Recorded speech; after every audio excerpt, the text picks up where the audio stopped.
Hey, you fantastic students. Ms. Palmer here, and we are going to go through question number 11.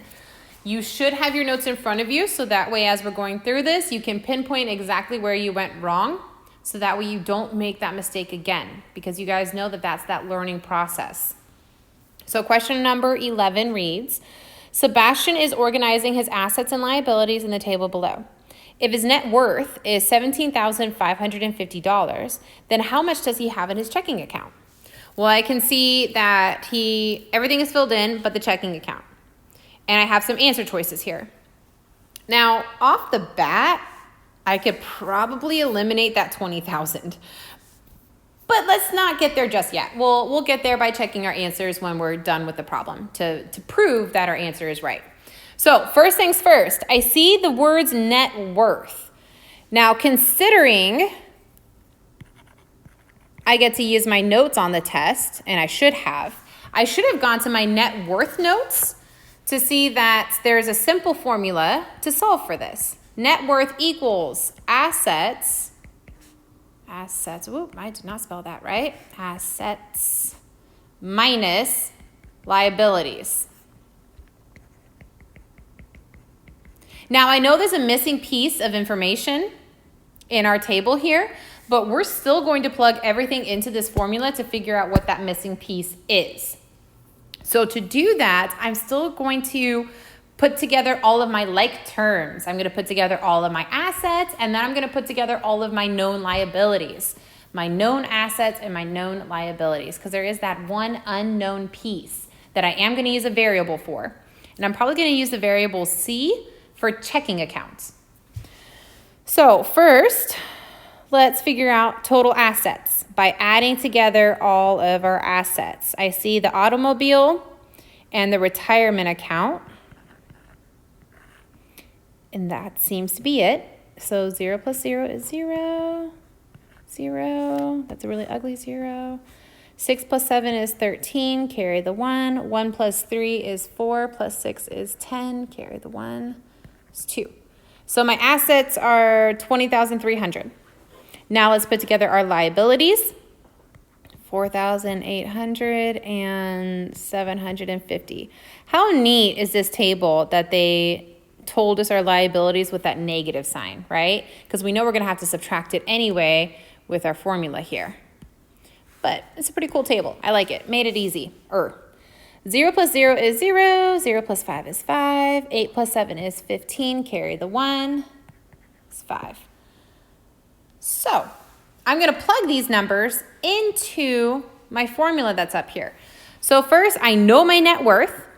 It is $17,550. That equals $20,300 plus C, because I can't forget about that checking account, minus my liabilities that I've already solved for is $5,550.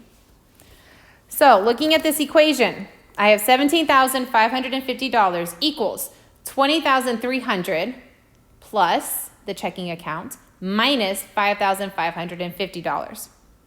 I'm going to simplify this by subtracting my known values. I know $20,300 and I know $5,550. So I'm going to simplify that first. Let's do that vertically.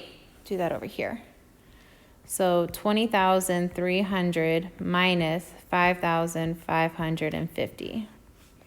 0 minus 0 is 0. I need to borrow. So 10 minus 5 is 5. I need to borrow again. So make that 12. So 12 minus 5 is 7. 9 minus 5 is 4. And that's a 1.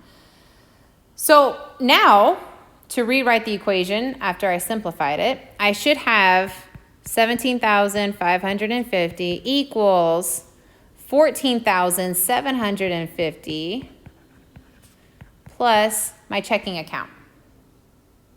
Okay, now that we're here, all this is a one-step equation. And to be honest, guys, you did this in 6th grade, so you should know that you just have to do the inverse operation.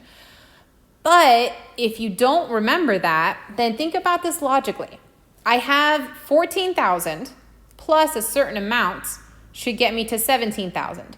To figure that out, what that missing amount is, I'm going to subtract. So let's subtract both sides, which is the inverse operation, by the way. I also know it's the inverse because this 14,000 currently is positive, and the opposite of positive is negative. But we'll review that probably later on in this year. Probably. We are going to review that later on this year. So this cancels out, right? So I'm going to bring down my C. And then all I'm doing here is a final subtraction problem. 0 minus 0 is 0. 5 minus 5 is 0. Now I need to borrow. Make this 15. Make him 6. 15 minus 7 is 8. 6 minus 4 is 2. And 1 minus 1 is 0. So this is my final answer. In my checking account, I should have $2,800. $2,800. I can speak. $2,800. Which is my answer, $2,800. Now, to go through some of these other answers, I know C really cannot be it because 20,000 is larger than the 17,000 originally. So if 20,000 was my answer and that's how much I had in my checking account, then my net worth should be way bigger. Same thing for that 9,000. That's a pretty big number. So really, my answer choices should have just been between B and D, and we did pinpoint that our answer is, in fact, D. There we have it, guys.